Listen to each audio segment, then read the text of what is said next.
Arguing for the end of adult marijuana prohibition is easy because we have facts, science, reason, compassion, evidence, truth, and logic on our side. It is even easier when researchers catalog it all for us. Learn how to gather the facts on marijuana use, arrests, seizures, rehabs, drug tests, and more in this edition of Drug War Data Mining. Welcome back, everyone. 22 and a half after the hour. And today, as I was readying the show, my Twitter feed alerted me to the breaking news that there would be no indictment in the case of Eric Garner, a 44-year-old African-American man who was choked to death on camera by an NYPD officer. No indictment, even though the medical examiner ruled Eric Garner's death a homicide.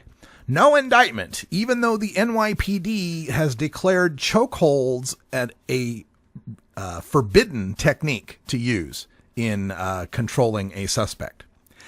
No indictment, despite the fact this was caught on videotape. And for all of us that have been chanting most recently about getting cameras on the cops, you know, the body cameras that President Obama said they'd spend $50 million on, might as well save the money, because apparently even if you have it on camera, a grand jury is not going to indict a police officer. And to me, this just illustrates a fundamental flaw in our justice system, where we expect prosecutors to bring charges against cops. They're on the same team, folks. They're on the same team. If a prosecutor gets the reputation as being someone who's going to charge cops, that prosecutor finds out later that those cops don't cooperate with him so much when it comes to prosecuting other crimes. This is something we examined in the past when we talk about how, everybody talks about, it's a few bad cops. There's a bunch of good cops. Well, why don't the good cops ever speak up? It's because the good cops can get killed for speaking up. They get shot in the back by their fellow cops. They can be left alone to be killed by perpetrators when they call for backup, and for some reason their cop buddies never show up. Once you get marked as a snitch in the cop culture, your cop career is pretty much over. But for drug war data mining today, I decided I would take a look. Since there have been so many killings by police officers against unarmed civilians lately, that we ought to take a look at just how dangerous it is to be a police officer. Maybe these guys are just in fear for their lives. There is a database that keeps track of this information. It's the FBI's Uniform Crime Report, and it is something that's known as LEOKA, Law Enforcement Officers Killed and Assaulted, LEOKA. And this will break down into 4 different categories: the officers feloniously killed, officers accidentally killed, officers assaulted, and federal officers killed and assaulted.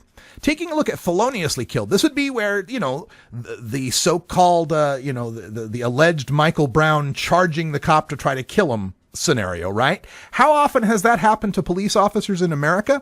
According to LEOKA, officers feloniously killed in 2013, 27 law enforcement officers died from injuries incurred in the line of duty during felonious incidents. 27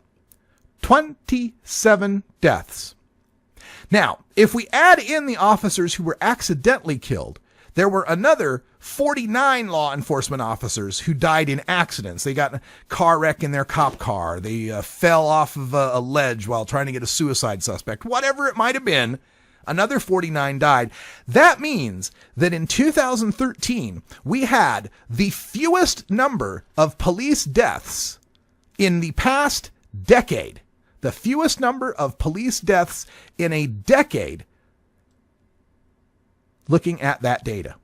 And comparing police officers' rate of death, we can get information from the Bureau of Labor Statistics, my bad, that tell us what is the rate of death for common employment occupations. Police officers were killed at a rate of 14.24 per 100,000 police officers. That doesn't even make the top 10, folks. That doesn't even make the top 10. When you look at the top 3, it's pilots, 50 pilots per 100,000, fishermen, 117 per 100,000, and loggers, 127 per 100,000. In fact, the rate of fishermen and logger deaths exceeds the total number of police deaths in 2012. And of course, The most important number, there is no good statistical tracking of this particular number. Unfortunately, there is no database that tracks this information. But from FBI estimates, over 400 civilians have been killed by police officers in 2013. Over 400. And that's a constant number that's been going on for the past few years.